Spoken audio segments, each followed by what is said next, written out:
सभी को जय श्री कृष्णा।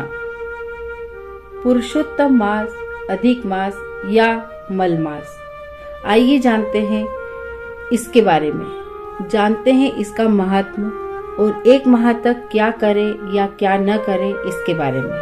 हर 3 साल में आने वाला अधिक मास 18 जुलाई 2023 से यानी आज से शुरू हो रहा है, जो 16 अगस्त तक चलेगा। ये महीना भगवान विष्णु को अति प्रिय माह कहलाता है।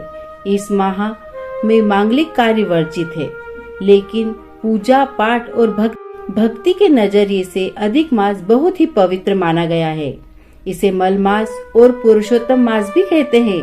मान्यता है जो अधिक मास में विष्णु जी की भक्ति करता है, उसे जीते जी कभी धन की कमी नहीं होती है। मृत्यु के बाद उसे स्वर्गलोक में स्थान मिलता है। अधिक मास का महत्व। शास्त्रों के अनुसार मनुष्य का शरीर 5 तत्व जल, अग्नि, आकाश, वायु और पृथ्वी से मिलकर बना है। इन 5 के संतुलन से ही व्यक्ति अपने जीवन काल को सुचारू रूप से चला पाता है। धर्म ग्रंथों में बताया गया है कि अधिक मास में पूजा पाठ, चिंतन मनन, ध्यान करने से इन 5 का संतुलन बनता है, जिससे व्यक्ति भौतिक सुख और उन्नति प्राप्त होती है। अधिक मास में धार्मिक कार्य करने से व्यक्ति के कुंडली दोषों का भी निवारण हो जाता है और यही वजह है कि हर 3 साल में आने वाले अधिक मास का एक विशेष महत्व होता है। परंतु हर 3 साल में क्यों आता है अधिक मास? इसके पीछे बहुत बड़ा कारण है। सूर्य वर्ष और चंद्र वर्ष के बीच अंतर का संतुलन बनाने के लिए हर 3 साल में अधिक मास आता है। भारतीय गणना पद्धति के अनुसार प्रत्येक सूर्य वर्ष 365 दिन और करीब 6 घंटे का होता है। वहीं चंद्र वर्ष 354 दिनों का माना जाता है। दोनों वर्षों के बीच लगभग 11 दिनों का अंतर होता है, जो हर 3 वर्ष में लगभग 1 मास के बराबर हो जाता है। और इसी अंतर को पाटने के लिए हर 3 साल में अतिरिक्त मास आता है, जिसे अधिक मास कहते हैं।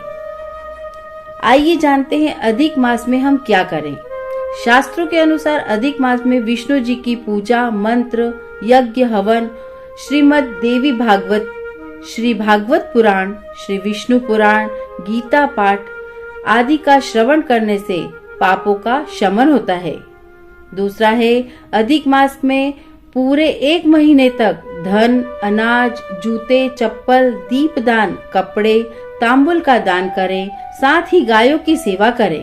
अधिक मास की अवधि में तीर्थ श्राद्ध, दर्श श्राद्ध एवं नित्य श्राद्ध करना चाहिए। इससे पितरों की 7 पीढ़ियों की आत्मा की तृप्ति मिलती है। अधिक मास में तीर्थ स्नान, मौन व्रत, इष्ट देव के समक्ष अखंड दीप प्रज्वलित करने से माँ लक्ष्मी का हमेशा वास होता है।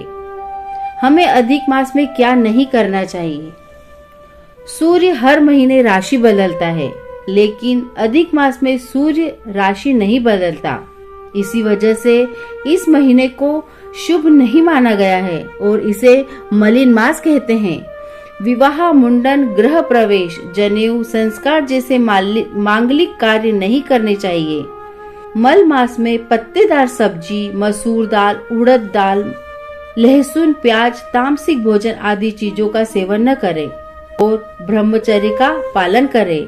अधिक मास में क्रोध, अहंकार, लालच का त्याग करें, किसी के प्रति द्वेष न रखें, अपमान न करें। ऐसा करने वाले को इस माह में किए हुए धार्मिक कार्य का पुण्य नहीं मिलता। मुक्ति प्रदायक पुरुषोत्तम मास के महात्म की संपूर्ण कथा का 31 अध्यायों में वर्णन किया गया है और आज हम करेंगे अध्याय 1 का अध्ययन। बोलिए विष्णु भगवान की जय। अध्याय 1। अधिक मास में शालिग्राम भगवान की उपासना से भी विशेष लाभ मिलता है, इसलिए हर दिन शालिग्राम भगवान के समक्ष घी का दीप प्रज्वलित करें। कल्प वृक्ष के समान भक्त जनों के मनोरथ को पूर्ण करने वाले वृंदावन की शोभा के अधिपति, अलौकिक कार्यों द्वारा समस्त लोक को चकित करने वाले वृंदावन बिहारी पुरुषोत्तम भगवान को मेरा नमस्कार है। नारायण, नर, नरोत्तम तथा देवी सरस्वती और श्री व्यास जी को मेरा नमस्कार है। यज्ञ करने की इच्छा से परम पवित्र नैमिषारण्य में आगे कहे गए बहुत से मुनि आए, जैसे असित, देवल, पैल, सुमंतु, सुमति, कश्यप, जाबाली, भृगु, अंगिरा, वामदेव, सुतीक्ष्ण, शरभंग, पर्वत, मांडव्य, अगस्त्य, कात्यायन, रथितर, ऋभु, कपिल, रैभ्य, गौतम, मुद्गल, कौशिक, गालव, क्रतु, अत्रि, बभ्रु, त्रित, शक्ति, बंधु, बोधायन, वसु, कौडिन्य, पृथु, हारित, धूम्र, शंकु, संकृति, शनि, विभांडक, पंक, गर्ग, काणाद, जमदग्नि, भरद्वाज, धूमप, मौन भार्गव, कर्कश, शौनक तथा महातपस्वी शतानंद,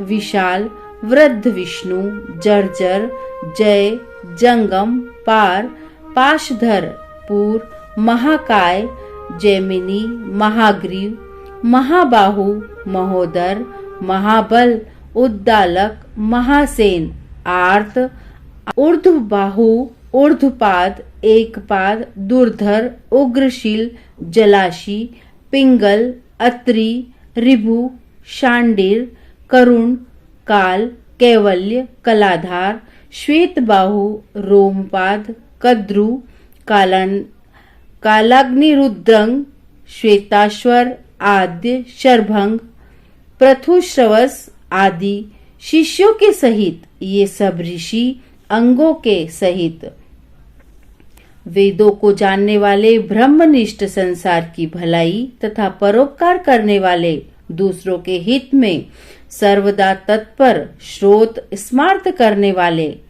नैमिषारण्य में आकर यज्ञ करने को तत्पर हुए। इधर तीर्थ यात्रा की इच्छा से सूत जी अपने आश्रम से निकले और पृथ्वी का भ्रमण करते हुए उन्होंने नैमिषारण्य में आकर शिष्यों के सहित समस्त मुनियों को देखा।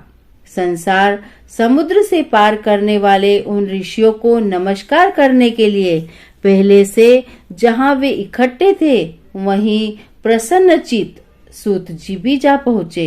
इसके अनंतर पेड़ की लाल छाल को धारण करने वाले प्रसन्न मुख, शांत, परमार्थ विशारद, समग्र गुणों से युक्त, संपूर्ण आनंदों से परिपूर्ण, ऊर्ध्व पुंड्रकधारी, राम नाम मुद्रा से युक्त, गोपी चंदन मृतिका से दिव्य, शंख चक्र का छापा लगाए, तुलसी की माला से शोभित, जटा मुकुट से सुशोभित, समस्त आपत्तियों से रक्षा करने वाले, अलौकिक चमत्कार को दिखाने वाले, भगवान परम मंत्र को जपते हुए समस्त शास्त्रों के सार को जानने वाले, संपूर्ण प्राणियों के हित में संलग्न, जितेंद्रिय तथा क्रोध को जीते हुए जीवन मुक्त जगत गुरु श्री व्यास जी की तरह और उन्हीं की तरह निस्पृह आदि गुणों से युक्त उनको देख उस नैमिषारण्य में रहने वाले समस्त महर्षिगण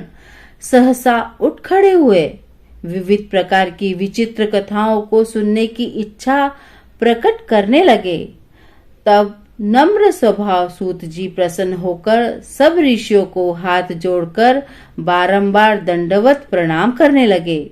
ऋषि बोले, हे सूत जी, आप चिरंजीवी तथा भगवत भक्त हो। हम लोगों ने आपके योग्य सुंदर आसन लगाया है।